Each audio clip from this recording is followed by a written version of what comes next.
Thank you all for joining us for this Substack Live. It's Mehdi Hasan here from Zeteo, back with Steve Schmidt from The Warning. Steve, you and I had a chat, what was it, 10 days ago? I can't remember. Time is a blur since Tuesday. I feel like I haven't slept for several days. I don't know about you. But we're going to talk about the election. I entitled this conversation, Trump Won, Now What? Before we get to the now what, how about the Trump won? Did you see Trump winning? Was that your prediction on the night? It was.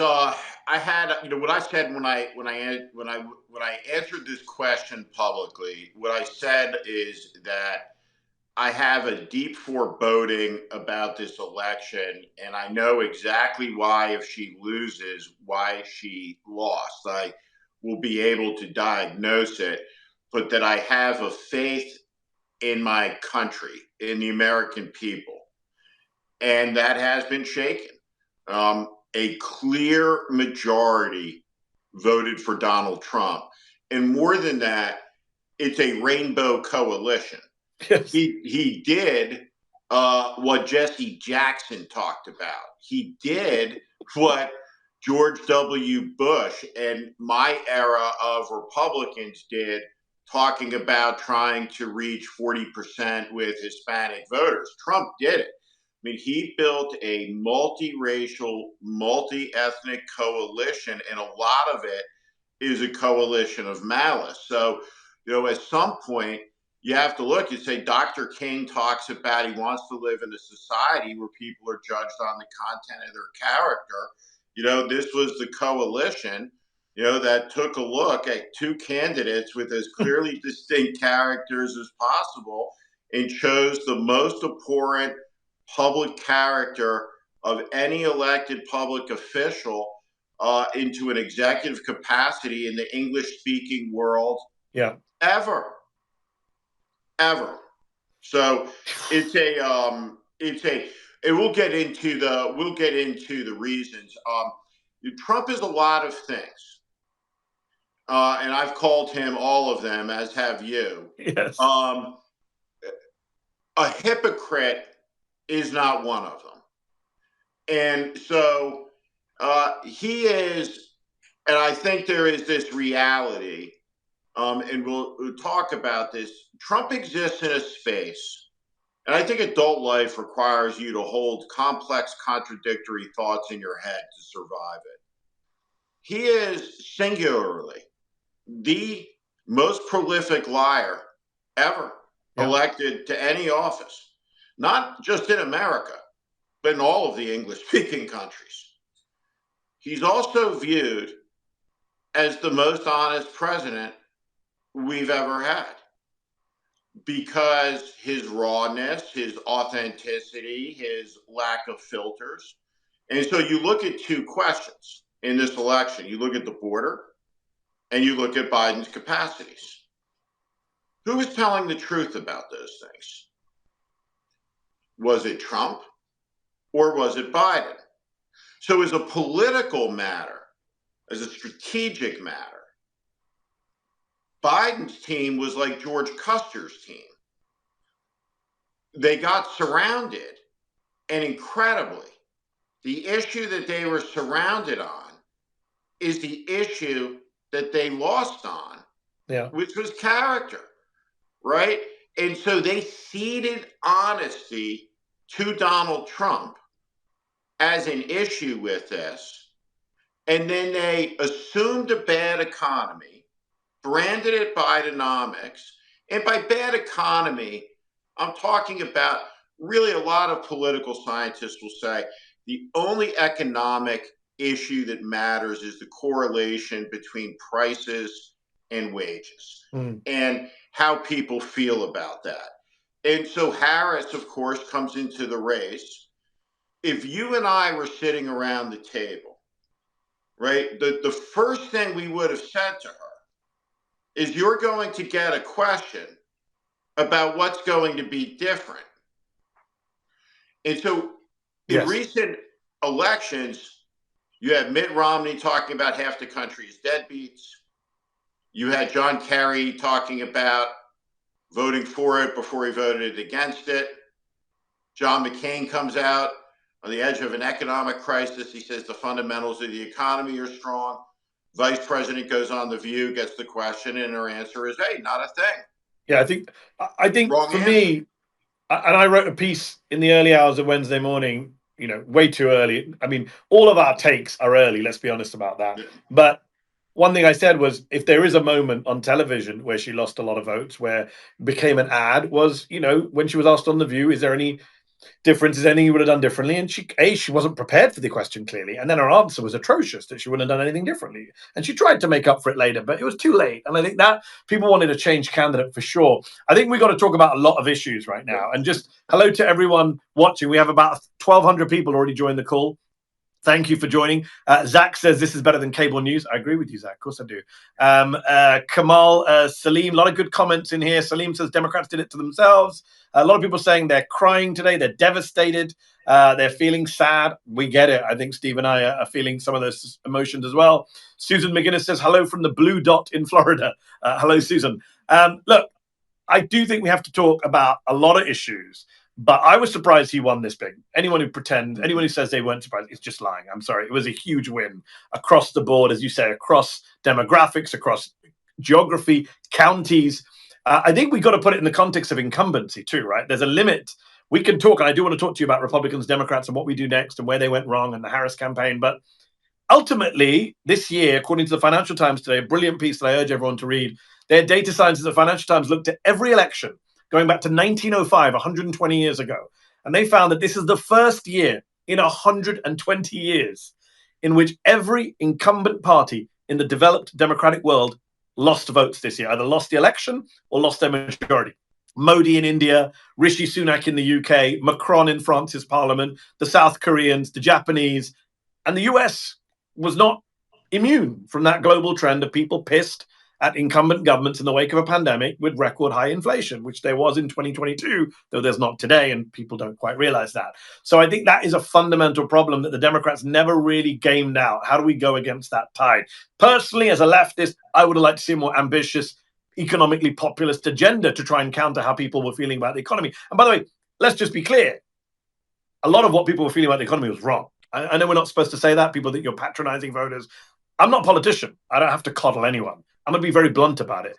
Americans, and I think Kamal in the comments said America voted for this. They want this. They deserve this. I mean, there is a sense of like, this is what America wants. Okay. But a lot of Americans were misinformed and disinformed. A lot of Americans, according to an Ipsos Mori poll, thought crime is at a record high when it's at a low, that immigration was at a high when it's at a low, illegal border crossings are lower now than when Trump left office, and that the economy is doing badly, even though we have the strongest economy in the Western world, unemployment's at a near 50-year low, and even real wages, people don't realize this, even on the left, are higher now than when Trump left office. So there's a lot of misinformation out there. Are people hurting? Of course they are. Should there have been a more ambitious economic plan? Yes. But incumbency is incumbency. The inflation stuff was baked in. But as you say, to pick Trump, that I can't get over. That I'm not just going to give voters a pass. I know it's very unfashionable to say this right now, but if you had a problem with the Democrats, stay at home, vote third party, whatever. The idea that you think Donald Trump is the solution to your problems, that he won, Steve, we got to deal with this fact. We live in a country where the majority of voters, not the country, but the majority of people who turned out, voted for Donald Trump. It's not 2016 where you can say, well, Hillary beat him in the popular vote. The guy won the popular vote by a margin, won a majority of people who turned out to vote, narrowed the gaps in blue New Jersey, increased his vote share in every county, in every borough in the city of New York, right? It's kind of insane. And I'm still grappling with it. I don't know about you. Yeah. Well, I was just going to say that when you think about Donald Trump right now, right, there's kind of two bodies on the table, right, that you need to autopsy, right? And if we were the detectives, right, which one do you want to look at first, right? It's the first body is us, right? That's the American people who voted for Donald Trump. Mm. And the second body is the Democratic Party as an institution, right? This is the least discussed question that has to be talked about now, right? Just has to be talked about, which is you didn't lose the election to Ronald Reagan, right? And conversely, right, the Republicans, right, back in the days as Donald Trump was taking over the party, right, they weren't losing, right, you know, to Barack Obama, right? You know, it was ceded to Donald Trump. And so the question is, what is it now that people see in the Democratic Party that they went to Trump? And what did they see specifically, right, in Biden and Harris in the direct competition? Because these things are going to need to be explored. Now, the good news in this, the silver lining, is that even in the height of their MAGA ecstasy, they are at their MAGA apogee. They will do great damage, but they will be less popular doing it. Yes. And there will be an election in 765 days and 1,460 days. One of the things I always say in a campaign is that there are two fundamental commodities, right, that you have to manage. One is time and one is money. And one of the things that the Democrats did very poorly in this election is manage time. And so in the next election, right, the 2-year crack, there's been 3 times in 124 years where the incumbent president's party has picked up seats in the midterm. So this will be a good midterm election for Democrats. Well, in the House, Steve, in the Senate, it looks even if they're at the, you know, it looks very difficult for them to take back the Senate in 26, looking at the map. And the Senate's where Trump's going to do the most damage, because that's where he's going to put in his judges. That's where he's going to get his unqualified people into the cabinet. We're already having speculation today about the kind of people he's going to put in cabinet. There's talk of Marco Rubio, Secretary of State, who on the one hand isn't unhinged like the rest of the MAGA crowd, but on the other hand is a sycophant and a warmonger, in my view. So it'll be interesting. And a lightweight. And a lightweight. 100% lightweight. Even when he's not chugging water, he's a lightweight. Interesting. Couple of things I want to mention to you. One is Anna Langer asks, why did we feel she was going to win? Were we misled? And there's this whole vibe thing. There is this questioning of the polls. I know you and I spoke before the election. You felt optimistic. I felt after the Iowa poll. You've been inside these campaigns. Talk to us about how people, you know, the vibes go off and people are people being deliberately misled? Were we just overconfident? Talk a bit about that, but also just deal with one point. You mentioned the next elections. Normally, I'd say, yeah, he's the incumbent now. Now he has to face incumbency. But let's be real, Steve. Is the 2028 election going to be a free and fair election? Yes. It's going to be a stressed election, and each election cycle that they hold power in, there will be more and more voting restrictions. And then there will be more federal judges to uphold those voting restrictions. And you will have a de facto new segregation in America's inner cities, where you're going to try to shave off of, if you're these Trump guys, you know, several points of turnout in any given election. In the end, though, this is very important, they will be able to make it a pain in the ass to vote. They will be able to make it more difficult to vote. They may be able to impose you waiting on a line to vote for 8 hours. Yeah. But they will not be able to stop you from voting. And so we're going to see an erasure and a crashing through of norms. Yeah. But in America, the Constitution and the First Amendment are the platform from which an opposition must form to this. And that opposition right now, there's no one in elected leadership who is the obvious head of it. So, and that's not necessarily a bad thing. And I saw you tweeting about this earlier. I'll come back to Democrat leadership with you in a moment. Before we switch to what happens next, a couple of things. One is, I agree with you. You know, I don't think it's going to be easy for them to take away the right to vote. Certainly not overnight.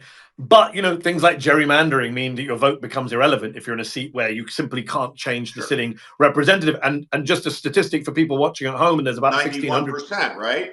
I mean, right now, according to the Brennan Center, this year, before a single vote was cast, the Republicans had a 16-seat advantage in the House, just thanks to gerrymandering. And we know the House right now is on a knife edge. So 16 seats, I'm sure, is very helpful. 1,600 of you in the chat. I got to do a shameless plug. Zeteo, subscribe if you're not subscribed. The Warning with Steve, subscribe while you're sitting watching.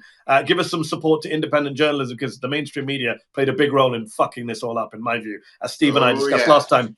But Steve, let's just put this to you. KG in the comment says, the so-called never Trumpers were a mirage. The Republican Party voted for Trump. The racism and misogyny is a core part of the Republican Party. Steve, deal with this criticism that a lot of people on the left, including me, have voiced in recent days, that Harris going all out with Liz Cheney was a mistake. It not just backfired, it didn't work on its own terms. We haven't seen a big shift of Republican voters, Republican women in Michigan or Wisconsin to Harris. I think I saw a statistic that 94% of Republicans voted for Trump in 2020, 94% voted for him in 2024. There were no inroads made by Harris. The Republican Party is his personal property now, and Republicans are all MAGA. Yeah, that's certainly true, that he controls the Republican Party lock, stock, and barrel. I think that party has become a fascistic party. What I would say to about the coalition, we just don't know yet who turned out. So again, you see a lot of Hispanic men, black men that fell into the Trump coalition.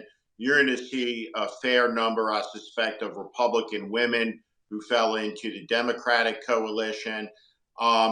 I do think when you were looking at elements of that unknown voter or soft voter, Liz Cheney wasn't there for Kamala Harris to endorse Liz Cheney's positions.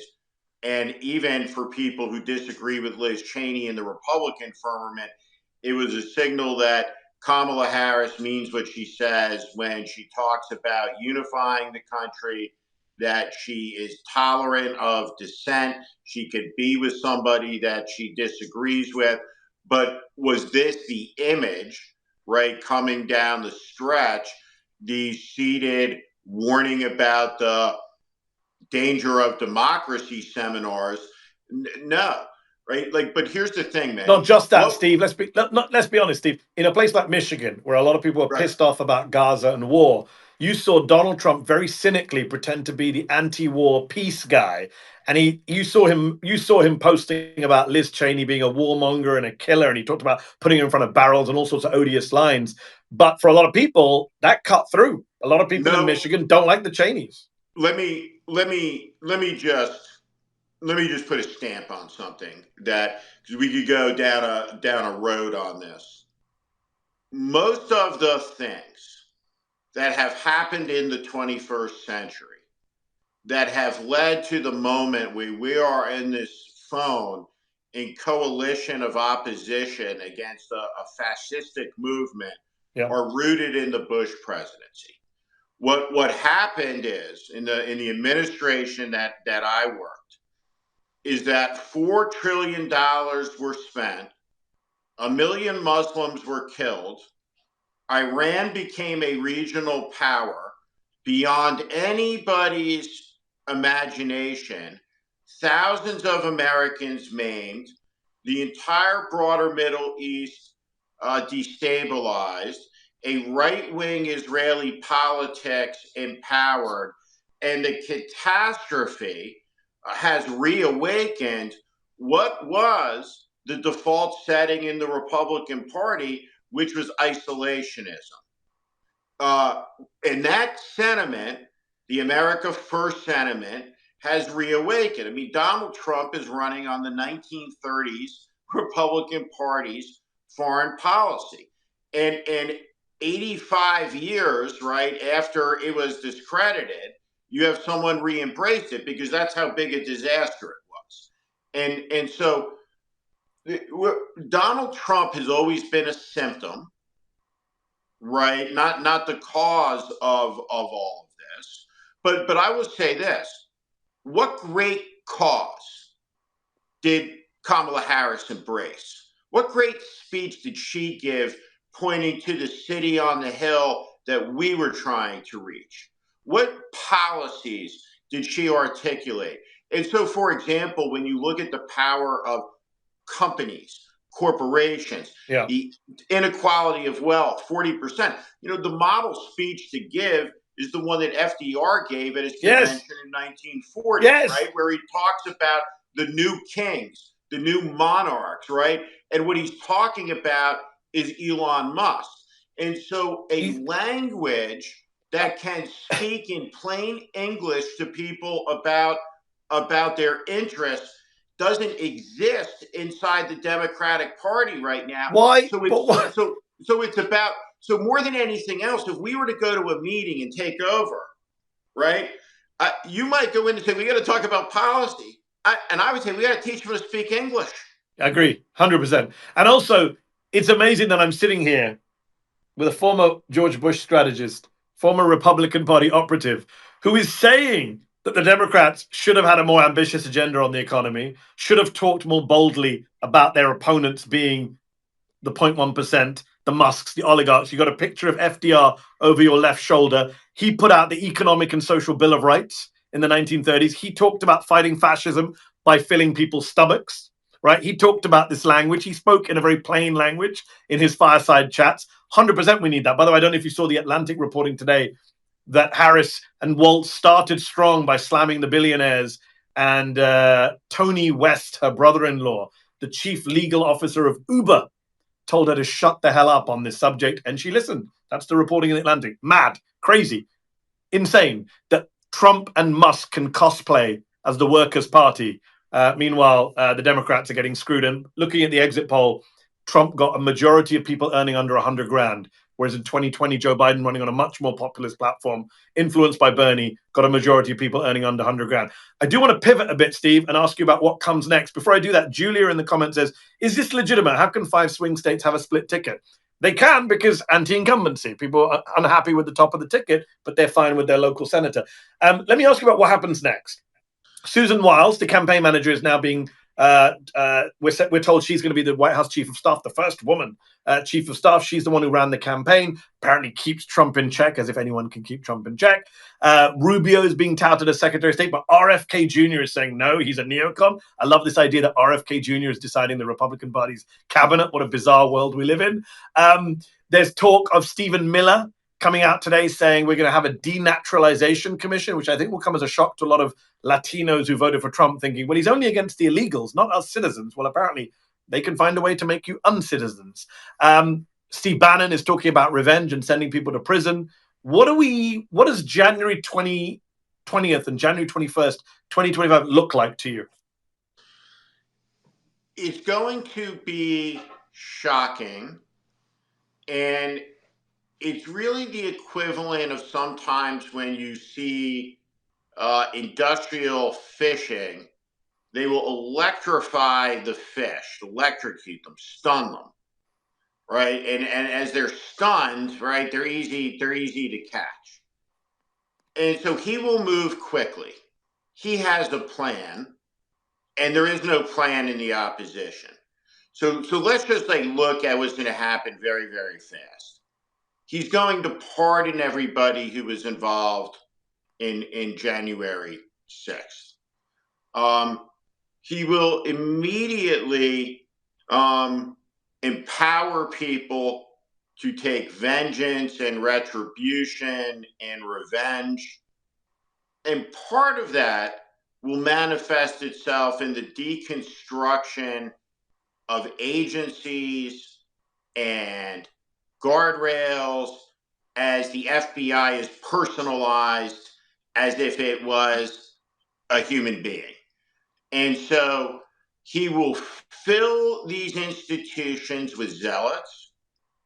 A lot of them will be these angry young guys who've never held a position of responsibility. There will be an organizing principle of the administration. It will be the president doesn't want to hear the word no, ever. Don't tell Trump no.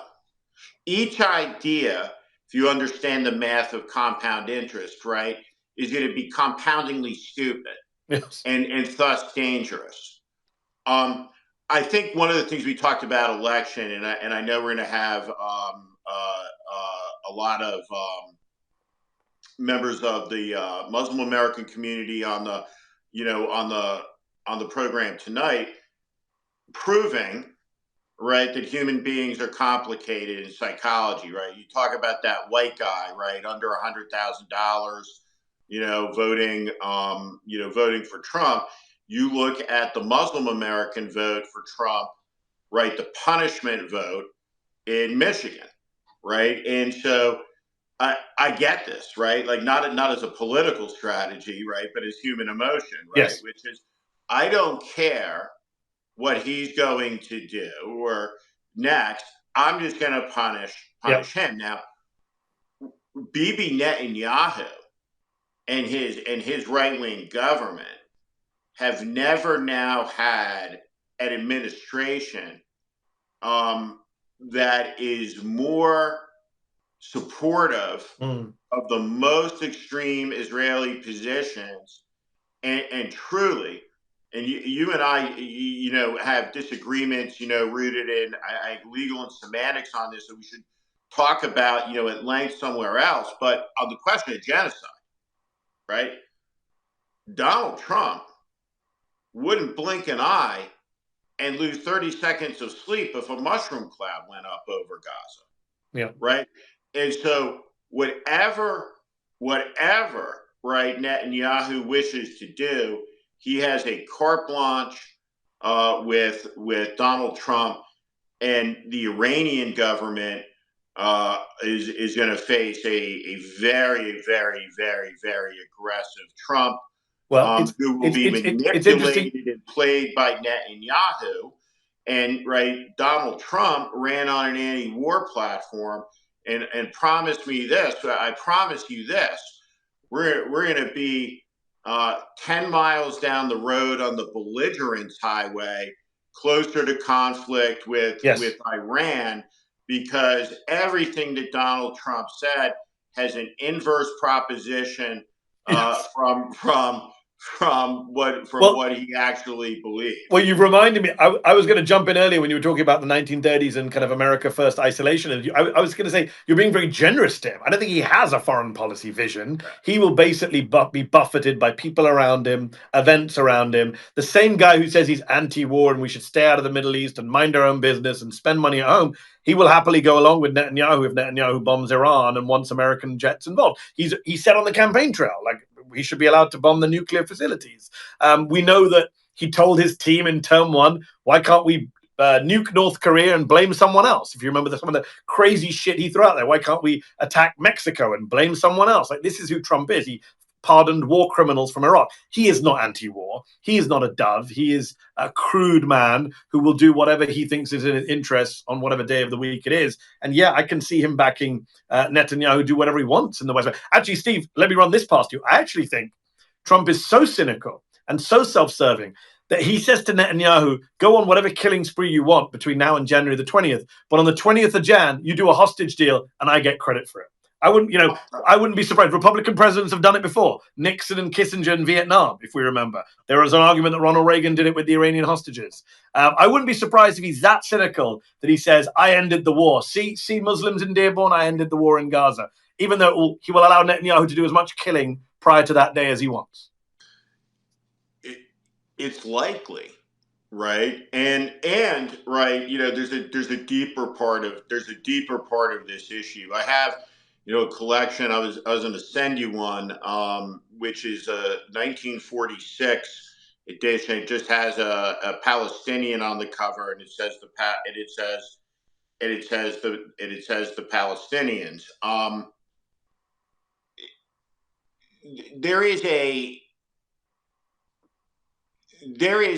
It's in the American interest for there to be a two-state solution. That's what's in America's national security interest. Part of the tragedy we're about to see, and the Palestinians are a tragic people, sold out so many times.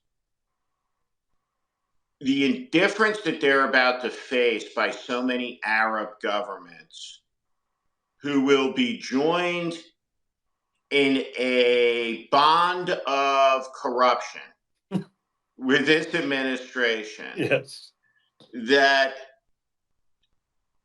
defies my ability to contextualize against previous American political corruption. but it's going to astonish people who examine it and do it. And so I think that Trump is just a disaster in the Middle East. His son-in-law was a disaster, a know-nothing dilettante who doesn't understand the religion, the geography, the history. No, he bragged, Steve. Jared Kushner bragged about not reading history books, if you remember. And Trump has put Brian Hook, a long-standing neocon who's long wanted a war with Iran, in charge of the State Department transition team this week. So he doesn't care. He's going to do what he has to do. Let me ask you this, though, just pivoting back to January 20th, 21st. Is our best hope, Steve, and I was saying this to a friend of mine the other day, I wonder what your view is our best hope to survive this authoritarianism, this corrupt government of kind of mob bosses, is our best hope that they just fight with each other, that they just screw each other over, that they have a battle of the leaks, that they have a battle to control Trump, that Thiel and Musk and Lewandowski and Bannon and Miller and Susie Wiles and all of the worst people in the world are fighting with each other in the way they did in term one, and that means they have less time to pick on the rest of us. Is that a best case scenario? Yeah, and that's a likely case scenario, right? All the infighting and all the chaos, right? You know, when Hitler took power, right, there was a huge amount of internal politics amongst the Nazis, and everybody who joined the bandwagon late were called the Septemberlings, right? Derisively, right, by the old hands, right? So now, right, over 3 presidential campaigns, right, you're going to see like, oh no, I'm real MAGA. No, you're not, right? You're new MAGA, Marjorie right? Taylor Greene and Laura Loomer. Right. Who loves Trump more? Right. And it's gonna be a cauldron of lunacy around all of that. And then again, right, the target ahead, right? I mean, 2 years isn't a long time. The target ahead in the midterm structurally in the House, right, sets up to be a debacle, right, for Trump, and you have to construct and visualize that and see that now and see what the opportunity is. I mean, he's going to attempt a mass deportation, and you have to. And I beg people. I know there's a lot of progressives on this, right? I beg of you, right, to appreciate that there are people who voted for Donald Trump who are not going to like the mass deportation, right? And when this starts to happen, since they're the majority, we need them to get off the crazy train and walk back across the street. And I think they're going to get off it quite quick, Steve, but there's not going to be an electoral way to get off it, right? Yeah. Because the midterms are a couple of years away. Yeah. And we need not yell at these people, though we want to yell at them, right? When this happens. But he's going to start doing things, right, with a plan very quickly. He's going to convey strength, right? You're going to see a capitulating media, right? Larry Ellison owns CBS, right? And by the time you get to 100 days, Trump's America, I promise you, right, is going to be portrayed as restoration, right? The greatest 100 days that there's ever been, right? All of it aimed at Trump's ego, all of it executive orders, none of it legislation, right? And people in the media will cover, right? In the corporate media, what they're going to cover, right, is not the offenses, not the extremism, but the outcome, not the outcome, right? But the action. He just did something. And then they're going to take all of the things that he did and they're going to say, Donald Trump, man of action, right? And that's going to be the narrative. And within that narrative, right, are going to be the seeds of opposition, right, that root deeply because those actions are going to be unconstitutional, they're going to be violative of human rights, and they're going to be giant intrusions by government. I mean, there's going to be chaos, as you've rightly said. There's going to be constitutional issues that people won't be able to ignore. there's going to be infighting and you know, the childishness and the narcissism and the inanity and the crudity will be there.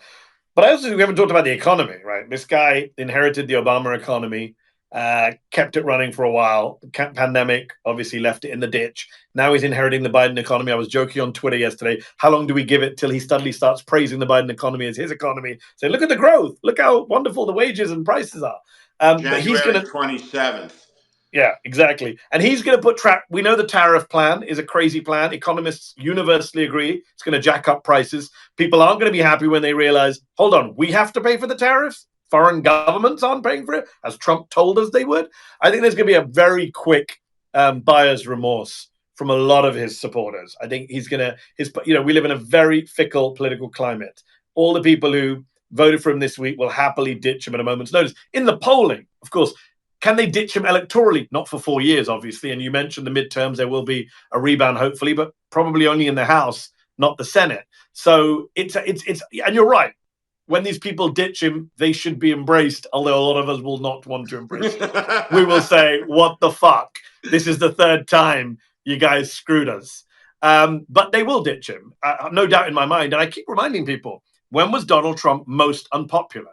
January 7th, 2021. His polling was at its lowest point as he left office in the early 30s, right? His own party had rejected him. Mitch McConnell and Kevin McCarthy together had rejected him. Fox anchors had privately rejected him.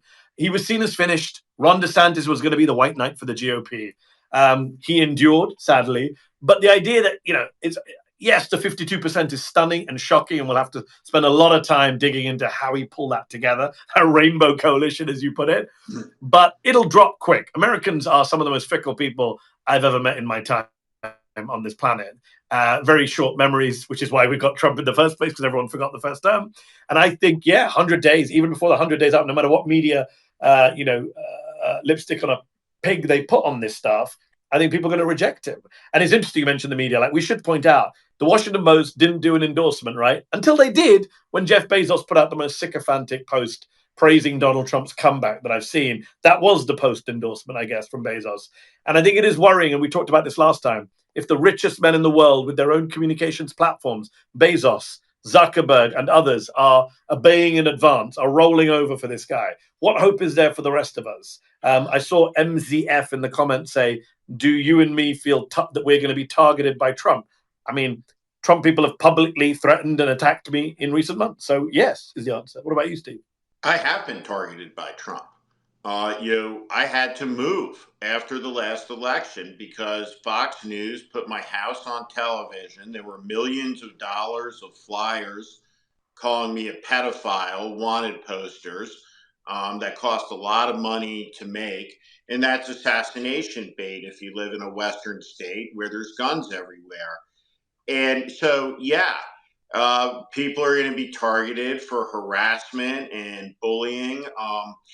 If you work in certain types of industries, there's going to be a culture where you have to watch what you say, that you are going to be discouraged from participating in politics. I mean, part of living in a free country is that you can be free from politics. The leader isn't in your face all the time.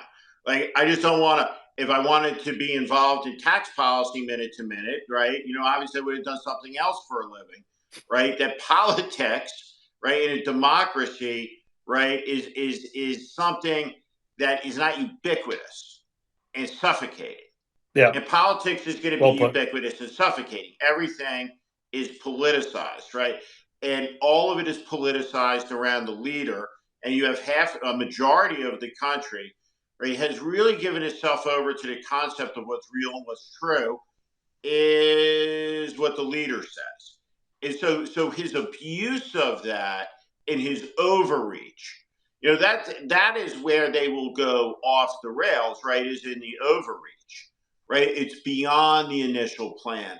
A lot of NFL coaches go into a game with the first 10 plays scripted out, right? What's going to get Trump is the 11th play, right? And the consequences, he right? He doesn't even have 10 plays. Mm-hmm. He doesn't even start with 10 plays, so you're right. Right. And he's going to start with 10 plays and off we'll go. And the coverage. The other thing that happened, right, is is the American media and its credibility, corporate media. It imploded like that mini submarine that guy built in his backyard on the way down to the Titanic. Kaboom. And so in the information desert, right, we see the access models, yes, right, where, New York Times reporters, one famously, but begging for access, become poodleized, little yippers waiting for their treat. And that type of journalism compounds the terribleness of this moment, which is why, again, a shameless plug, subscribe if you're not already, paid and otherwise, to Mehdi at Zeteo and me here at The Warning, because the one thing we share in common is we will never, ever bullshit you, and we'll do our very best to model fearlessness in confronting a movement that is very deliberate about its use of fear, because there's a lot of fear, a lot of scared people right now, and a lot of them work in journalism very legitimately. Yes. The idea that the government of the United States is going to come after you, my broad position, on that front is go fuck yourself. And will not bow down to Donald Trump, will not bow down to any of this, and will continue to fight for the U.S. Constitution, its primacy in the society, until we gather enough people to appropriately, at the end of the day, repudiate this. And that's where this needs to finish. So 100% on the journalism and standing up for ourselves. There's now 2,330 of you in the chat on this Thursday evening. So those of you who join late, do listen to Steve's plug. Sign up to Zeteo.com. Sign up to Steve's Substack, The Warning. Support independent journalism. Don't just sit here and leave wonderful comments in the chat. By the way, Dom says, Mehdi's best hope is to answer my question. I don't know what it is, Dom. Email me afterwards if you want, if you're a subscriber, Mehdi at Zeteo.com. Amna talks about Democrats blackmailing pro-Palestinian voters. Look, I've said very clearly, and there was a great Onion video that was done on election night. If the Democrats' response is to scapegoat various communities, that's crazy. It's not going to help them electorally, and it's not accurate, right? We've talked about the wider factors. And Steve, we've talked about what Democrats could have done better or worse in this campaign. I definitely think they left lanes open for Trump on Gaza, on economic populism, on a bunch of areas where Trump is a wonderful actor and was able to pretend to care about people's concerns. Just going forward, what should Democrats do to resist Trump? Because we had the first Trump presidency, it was Schumer and Pelosi. Schumer, a lot of people are saying, should resign now. He's lost the Senate. As a Senate majority leader, he should quit. We haven't seen any evidence that he's going to do that. Hakeem Jeffries, is he going to be Speaker? Looks unlikely. I haven't been following the latest on the House, if it's already happened. Unlikely. So who's leading the Democrats? Gavin Newsom is saying he's going to hold an emergency session in California to try and protect Californian rights. J.B. Pritzker in Illinois is saying the same. What should Democrats be doing, in your opinion, from the outside to prepare to resist the Trump government, especially at a state level? I don't think that they should engage in a lot of performative theatrics. Special sessions, emergency meetings, all of this. And I mean this, right? Progressivism for everybody is not the chaos that you see in the city of San Francisco, one of the greatest cities in the world that has decayed into a type of nihilism that is cruelty, not liberalism, right? So what Gavin Newsom can do is stop holding news conferences and get the jewels of the West Coast shining again. Do that. Because Donald Trump has had no better friends than the prosecutors in a couple of these cities, and no better friends than the mayors of these cities who... Come on, Steve, I'm gonna push back a little bit here. You know that Trump even if you polish whatever jewels you want, crime is at record lows, and they still manage to run on a fear-mongering campaign about crime. It doesn't matter what the facts are. These people will manipulate what they have to manipulate. My point is these cities are a mess. There has to be, I mean, you can see it with your eyes, right? You in San Francisco, Los Angeles, like even these are easy targets, Steve. I mean, you know, you and I can get into a conversation the other day. San Francisco's murder rate is lower than Bakersfield under Kevin McCarthy. It just doesn't get the same attention. It's all true. All true. All true. Democrats running Democratic states have to take this issue off the table, right? That's what they can do. So right now, right, there needs to be a bloodletting, right? Of how did this happen? Yes. Right. The idea that we're not going to have a conversation about it. What I want, watch Chuck Schumer's speech to the Democratic National Convention. We just, what happened just happened. Should that guy who just presided over a disaster, I had to email today with basically the Democratic Senatorial Committee claiming victory. Right? It was right. Up is down, black is white.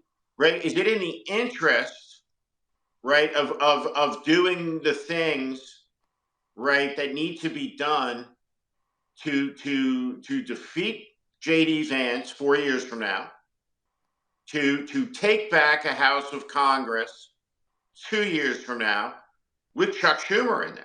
Is Chuck Schumer the guy on television to make an argument about the extremists that are about to pour forth into the federal judiciary on lifetime appointments? Chuck Schumer sat next to Donald Trump at the Al Smith dinner where everyone yucked it up and made jokes at the Roman Catholic charity dinner. He should have boycotted, like a lot of other Democrats did, the normalization of Trump that a lot of Democrats have done. By the way, on a side note, I get why Harris had to say at Howard University, we're peaceful transition and we're going to help Trump with his transition. But it is a little jarring for those of us who do believe he has fascist tendencies, he is a threat to the Constitution, to hear Democrats go back to normal politics again. Last week, she was saying on CNN, I do believe he's a fascist. Now she's telling people we need to work with him on a democratic transition.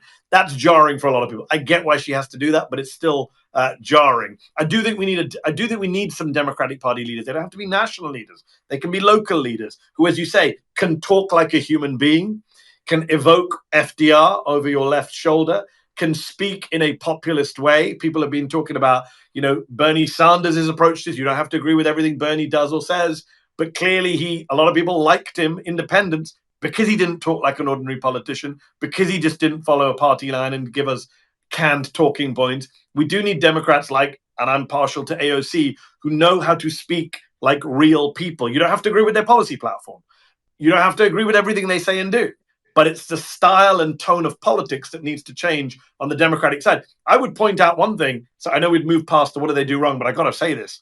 Tim Walz was a guy I pushed to be on the ticket, right? A lot of people wanted Josh Shapiro. I wrote a piece for The Guardian saying Walz is the right guy. He speaks like a human being. He's a football coach. He can reach working class people. Born in Nebraska. They took Walz, who made it to the top of that shortlist by going on TV and talking about weird Republicans, right? Made that viral. And then they just silenced him. I didn't see Walz at all for the last few weeks, apart from at the end when he came out and called Musk a dipshit. Where was the weird Republicans? Where was the Tim Walz who was going on the offensive? Someone in the consultant class shut him down, right? Maybe it was the same person who's told Kamala Harris to stop going after billionaires. So I think that the Democrats need to understand that, you know, it's all about working class people and minimum wage and all. I get that. I'm a lefty. I support all those policies. But like you, I do think above all, it's not about policy. It's about, can you have people who are straight talkers, who give us passion, tell us what's at stake in a language we understand, and have a clear agenda. That is what has been missing from Democratic Party politics for a long time. What FDR talked about was deeply related to what his cousin Teddy Roosevelt talked about. And when Teddy Roosevelt was talking about it, we're only 100 years out, right, from the turn into the 19th century. So it's a living lifetime. And what they talked about was the accumulations of power that come together in a democratic society. That money begets money begets money. And so in America, we have a politics of big agriculture, big business, big tech, and all of it that can be described as big, as a general proposition to all of you good people with it, is not on our side, not on your side. And you need a Democratic Party that produces a leadership like the man over my shoulder, like Franklin Roosevelt, that is able to communicate that I see you and I hear you, and no one will be forgotten, while taking on the empires of accumulated power that strangle the American dream. And so fighting the monopolists, what FDR called the chiselers, right? Yes. The language, right, of pluralism, of tolerance, of dissent and opportunity in a way that people can understand against what is going to be in this country, because it's not been seen yet, though it was just endorsed in an election with a mandate, is the corruption. Americans aren't used to seeing banana republic level corruption. And hey, man, look out. Look out. There are going to be so many easy targets, low-hanging fruit for the right Democrat in the coming months and years. We've seen this, and I keep saying it's the international comparison. Look at India. Look at Russia. Look at Turkey. Look at Hungary. Look at Israel. Look at where strong men have come to power. Look what they do with their friends, right? It's very clear. Orban with his oligarchical friends, Modi, Erdogan. It's the same every place. And this idea that the Republican Party under Trump is the workers' party is one of the cruelest jokes of all. He's already announced today, and I tweeted it earlier sarcastically, the workers' party. They're already announcing that they're going to move fast on a deregulation and a low-tax, business-friendly agenda, because that is who Trump is. He's already promised his rich friends at Mar-a-Lago, you vote for me, you give me money, and I'll give you tax cuts. He held a meeting with a bunch of big oil folks a few months ago and said, give me $1 billion, Dr. Evil style, $1 billion, and I'll cut all your regulations when it comes to drilling. So there's going to be a shit ton of corruption.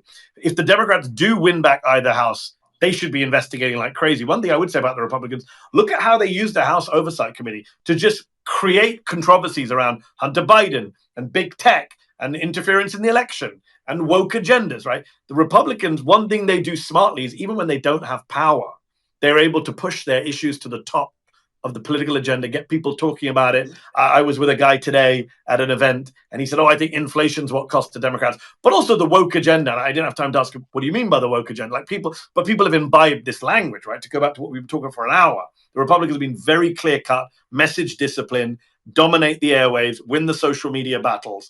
The Democrats need leaders who can do that. They also need a strategy for the information war. Like this idea that you just put out a 17-point policy document and everyone will go, wow, you really care about us. That's just not how the world works. It's not how human beings operate, right? This whole thing about, I keep hearing, well, Kamala Harris should have gone on Joe Rogan. No.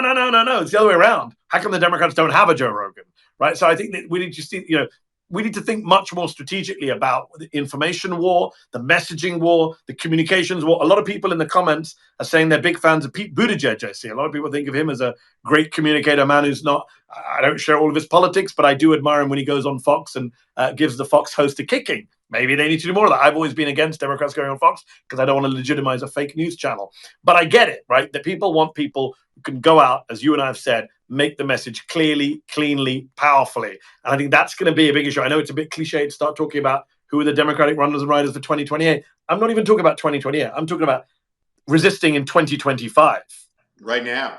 And we will see leaders emerge. I mean this very seriously. I was in the King Center down in Atlanta a few months ago, and you go to Dr. King's gravesite and you have the 6 principles of nonviolent resistance.